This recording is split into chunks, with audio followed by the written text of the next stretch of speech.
This is the man that I was waiting to speak to, honoree Dr. David Spergel. Just so good to meet you, and congratulations on tonight's honoree award. I think you have the Lifetime Achievement Award. That's right. It's a great honor to be associated with that must Tesla. feel great, right? Yeah, and you're associated exactly with Tesla. Yep. But you're an astrophysicist, correct? That's right. Now, here's what I know about astrophysicists. Pretty much nothing except the two words together mean the study of things like black holes and items like that, right? That's right. So my work has focused mostly on studying the universe. Amazing. The one-line summary of my career is if you've heard the universe is 13.8 billion years old, I led the analysis that helped produce that result. That is incredible. So I have to ask you something. When I was a kid, and even today, you might have an answer for this. You ever get into that whole thing where you're wondering, you're just thinking the universe is just so incredibly, unimaginably large, and then I find myself getting lost, but it only lasts like 10 seconds. It's like, I'm not tripping now, I'm being honest with you. It just seems like, obviously it's bigger than us, but it's something that from a little kid, it just always freaked me out. I just kept thinking that as a human. And now I'm hearing then there may not be other life out there, and I wondered what your opinion is. I don't think we know. So what we've learned over the past 30 years is there are a lot of planets out there. There are roughly as many planets as stars. So in our own galaxy, there's billions of planets.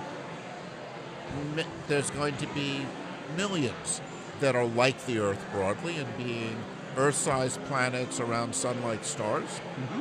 What we don't know and we don't understand really is the origin of life. Okay. So given a planet like the Earth, how often will life arise? And perhaps even more importantly, how often will complex life arise? We had life on this planet that was just single-cell life for billions of years.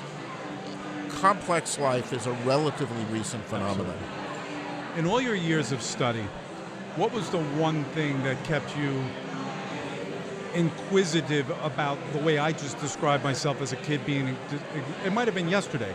What is the one thing that sort of keeps you up at night and says, I just don't have the answer to this, I don't know if I ever will? So one of the things to me that's most remarkable is the beauty of the universe and the simplicity of the universe. The fact that relatively simple mathematics seems to describe the properties of the universe. I find studying cosmology both to be very humbling, where Earth is a tiny speck in a huge universe, but also something that you feel significant because humans have been able to figure out a lot of the basic properties of our entire universe. Amazing.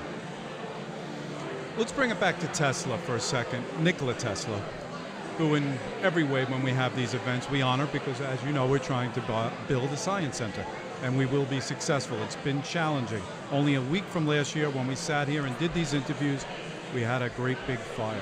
What are your hopes and dreams from what you've learned about the Tesla Science Center? What would you like to see happen through the decades there? Oh, I would love to come out here, see a vibrant science center built on the site, a place that inspires young people both to be scientists and entrepreneurs, scientists, innovators.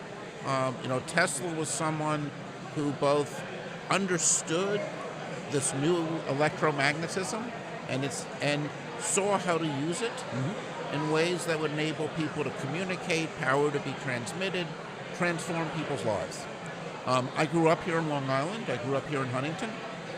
And I would love to see, when I come out here, a place that I would have wanted to go to as a kid, and a place that would reinforce people's love of science, people's desire to do something exciting and innovative. And I think there's a real potential here to do something truly great. Wonderful to hear. It will happen. Going back to your own professional life, do you enjoy teaching more or learning? You obviously went to a lot of school and you spent your time learning. What's more enjoyable for you? To me, probably the most valuable thing has been mentoring. So not so much teaching a class, which I enjoy, but working one-on-one with a student and watching them develop and bringing them to become a researcher who will have an impactful career of their own. Wonderful. So I understand you've been to the site, Tesla Science Center in Shoreham. What excited you the most? To see the base of the tower and Right. to understand what the tower was.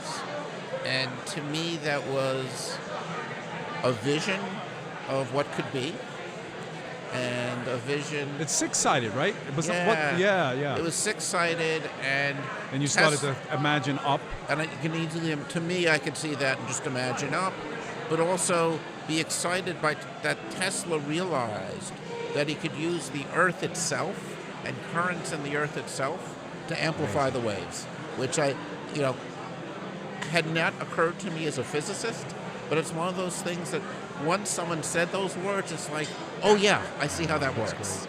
Vision. Fantastic.